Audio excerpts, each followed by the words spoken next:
Hope everyone's doing well out there. Just want to make a quick review of the Ultra Boost ST shoes made by Adidas. And as you can see here, we've got two pairs.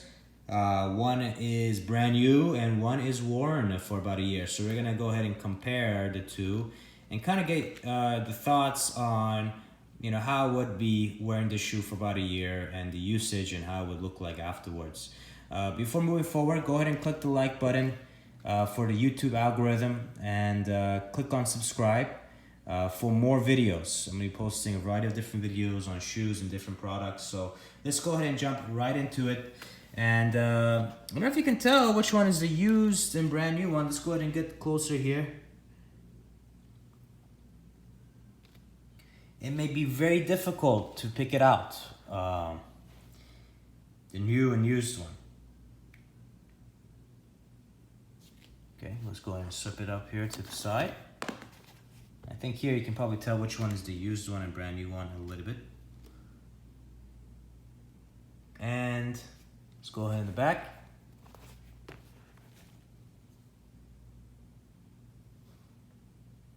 Very good construction of the Ultra Boost. This is where you're gonna probably figure out which one is the one that's been worn for about a year and which one has not. Is the wearing of the continental rubber. Now, Adidas came out with non-continental rubber shoes for the Ultra Boost several years ago, and it was a big issue. A lot of folks did complain about it, and now they've placed continental rubber on their whole Ultra Boost lineup. And these are the ST models for stability, but the non-ST models also provide the continental rubber. And as you can see here, you can see some wear on the impact areas, right? You got a little bit impact here in comparison wise, and majority of the impact is right here, you can tell. So in general, you're gonna see that within the shoe in about the third month of using it, third month, depending on how often you do use the shoe. Now for me, I did use it quite often. I used it almost 3-4 times a week. So you are gonna see that, and it did, it did a really good job of holding up. I mean, look at right here on this side angle here. Did a really good job. Let's go and compare it. So, in general, in terms of the comfort, what you're gonna see when wearing the shoe is, let's see here, in about maybe the second, third month of run these shoes in, and they don't take that long to run them in, you're gonna see a little bit of a decrease of the comfort in comparison to when you first purchased the Ultra Boost. It's gonna be a decrease of that. In terms of the fit and finish, you got a knit upper, and this is a very comfortable knit upper here you've got. And Adidas Ultra Boost does provide some non-knit uppers. I think leather or synthetic leather they do sell on their website for their Ultra Boost lineup. So, but I highly recommend the knit upper. It's very comfortable. It's really breathable when you're running in it. It gets really hot, so when your feet swell up or heat up, the heat does dissipate much easily with it. This knit upper, so there's no problem in terms of that. Now, if you live in a colder climate, that might be an issue. So just keep that in mind. Your feet are not going to be as warm in your shoe during colder climates and colder situations. Another thing is it's held up pretty well on the whole outside of it and the inside. Not much difference here. And I have ran in these, walked in these, been through a lot with these type of shoes. So it is kind of testaments to what these shoes can be really done in terms of it. Now, Adidas does make this type of foam. It's a plush foam, and these are basically beads that expand when manufacturing them. One thing to notate is now manufacturers are basically doing the same thing as Adidas. Nike has their proprietary foam that they use. Saucony, they have their own type. Asics, New Balance, for example, has their proprietary type of foam usage. Now, is going to be very similar now with a lot of these shoe manufacturers. Now the difference is the fit and finish. Now a lot of them basically now offer the knit upper. Nike does, Asics, New Balance, they all provide that. So, and now this comes down to it, in the comparison wise of the brand, right? Are you a loyal Adidas brand fan? Are you a Nike brand fan? Now, let me just say this. I do own a pair of Nike React shoes, and that's what they, basically this is the competitor to the Ultra Boost.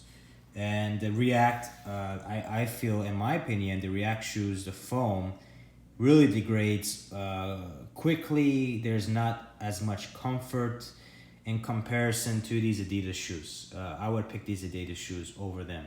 Now, New Balance, I have worn New Balance, friends have worn New Balance, and surprisingly, their fresh foam products and foam products have come a long way. And they are significantly much more comfortable, in my opinion, than the New Balance. They do come up in terms of ranking to the Ultra Boost. They do have a knit upper for comfort and wearing, and they are lightweight. So I would highly recommend checking them out. There's so many different companies that now provide it, but these shoes aren't cheap either. They're about almost $200. So they are significantly high priced shoe. Do I think that is worth that amount? In my personal opinion, I think the manufacturing of the shoe is very is not manufactured here in the US, that's for sure, right? You can see here in the upper it says made in China. These shoes probably to manufacture them cost about $5 or $10 a pair. I don't think even higher than that. So for these going about $200, I mean, if you're buying off their website, they're getting the pure profit from it. If you're going to Dick's Sporting Goods or other type of sporting goods stores to purchase this, they do get a profit from the purchasing of the shoe. So part of the profit goes there, but significantly they're making a huge amount of money off these Ultra Boost shoes. The reason why I say that is there's not that many parts that go to this. You got the continental rubber, you got the foam.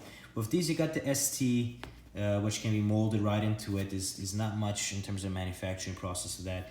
You got this knit upper that's kind of glued to the foam and stitched in very easily. And that's about it. I mean, you got a one handful full of processes in manufacturing of it.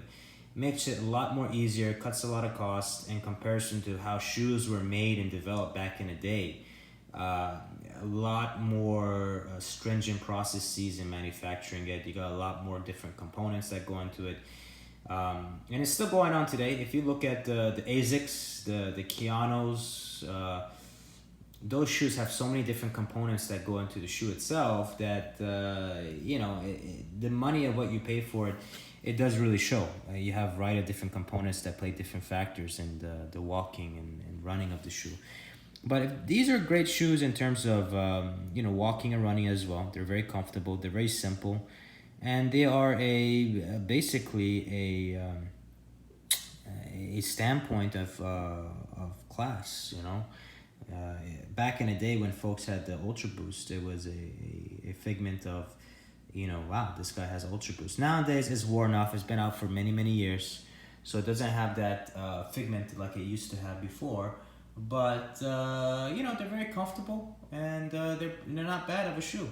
So anyways, if this was very helpful, press the like button, subscribe for more videos, and I'll catch you all on the next video. Thanks.